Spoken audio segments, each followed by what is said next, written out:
मर्यादित संसाधनं आणि अफाट यश.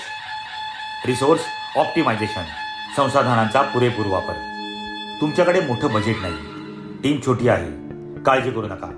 शिवरायांनी मुठभर मावळ्यांच्या जोरावर लाखांच्या फौजेला कसं हरवलं? कमी संसाधनात मोठं यश मिळवण्याचं मॅनेजमेंट आज आपण शिकणार आहोत. महाराजांकडे ना शत्रू इतका पैसा होता ना तोफा, पण त्यांच्याकडे होतं भौगोलिक ज्ञान आणि वेळेचं गणित. त्यांनी शत्रूला अशा ठिकाणी ओढलं जिथे त्यांची मोठी फौज कामाची उरणार नाही. कमीत कमी ताकद लावून जास्तीत जास्त परिणाम साधणं हाच त्यांचा मंत्र होता. बिझनेसमध्ये जेव्हा भांडवल कमी असतं तेव्हा निश मार्केटिंग करा. मोठ्या कंपन्यांशी सर्व आघाड्यांवर न लढता त्यांच्या कमकुवत उभ्यांवर प्रहार करा. तुमच्याकडे जे आहे त्याचा असा वापर करा की शत्रूच्या अवाढव्य यंत्रणेचा उपयोगच होणार नाही. मॅनेजमेंट लेसन: यश साधनांवर नाही तर साधनं वापरणाऱ्याच्या बुद्धीवर अवलंबून असतं. तुमच्या मर्यादांनाच तुमची ताकद बनवा. कमीत कमी संसाधनात जो तग धरतो तोच खरा मार्केट लीडर बनतो.